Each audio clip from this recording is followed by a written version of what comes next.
যখন কোনো মানুষ মারা যায় সর্বপ্রথম সেই মানুষ কেমনে জানতে পারে সে মারা গিয়েছে নাকি বেঁচে রয়েছে?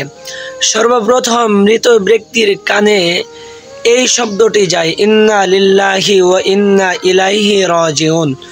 যখন এই শব্দটি ধারাবাহিকভাবে ওই মৃত ব্যক্তির কান পর্যন্ত যায়, তখন ওই মৃত ব্যক্তি এটাই মনে করে যে আমি হয়তোবা স্বপ্ন দেখতেছি।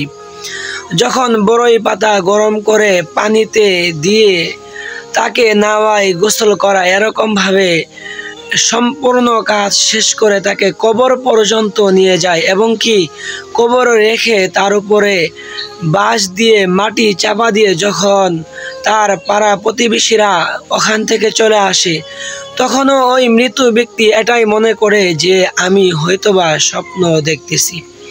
কিন্তু যখন মৃত ব্যক্তির পাড়া প্রতিবেশীরা যখন 40 কদম না ফালাইতে আল্লাহ তাআলা ওই মৃত ব্যক্তিকে আবার পুনরায় জান দেওয়া হয়, তখন মৃত ব্যক্তি অনেকটাই খুশি হয় এবং কি আল্লাহ তাআলার কাছে শুকরিয়া আদায় করে। মৃত ব্যক্তি এটাই মনে করে যে হয়তোবা আমি এতক্ষণ সময় স্বপ্ন দেখলাম, আমার স্বপ্ন ভেঙে গিয়েছে। কিন্তু যখন মৃত ব্যক্তি কথা বলতে চায় এবং কি জোরে শব্দ করতে চায়, তখন কিছুই করতে পারে না এবং কি নড়াচড়া করতে যখন যায়, মৃত ব্যক্তি নড়াচড়া করতে পারে না। তখন দেখে যে তার শরীরে এক সাদা কাপড় দিয়ে তাকে পেঁচে এক ছোট্ট মাটির ঘরে রেখে গিয়েছে তার পাড়া প্রতিবেশীরা।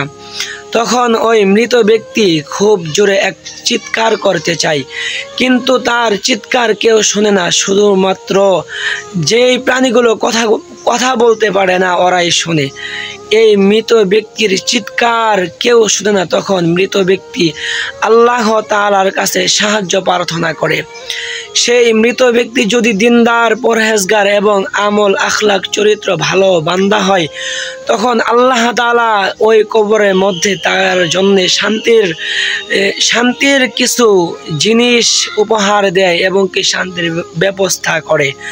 আর ওই ব্যক্তি যদি বদকার হয়, তাহলে তার কবরের মধ্যে আযাব সৃষ্টি হয়। তাহলে ভাই এর দ্বারা ক্লিয়ার হয় যে আমাদের সর্বপ্রথম যেই ঘাঁটি সেটি হলো কবর। এই জন্যে আমাদের বড়রা বলে যে কবর হইল আমাদের প্রথম ঘাঁটি।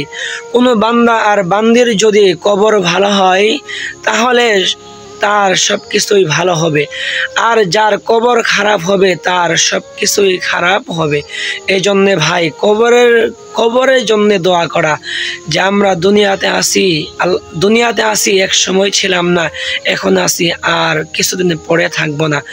আল্লাহ তাআলার কাছে সর্বদাই দোয়া করে যে আল্লাহ আমাকে ওই কবরের মধ্যে তুমি আমাকে এমন কিছু প্রশ্ন করিও যে প্রশ্নের উত্তরগুলো আমি তোমার কাছে উপস্থাপন করতে পারবো। এমন দোয়া করা, সর্বদাই এমন দোয়া করা যে ভাই কবর যদি আমাদের ভালো হয় তাহলে সব কিছুই ভালো হবে, আর যদি আমাদের কবর খারাপ হয় আমাদের সব কিছুই খারাপ হবে।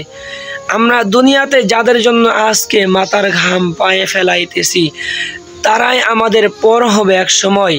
তার একটি উদাহরণ আমি আপনাদের মাঝে উপস্থাপন করি।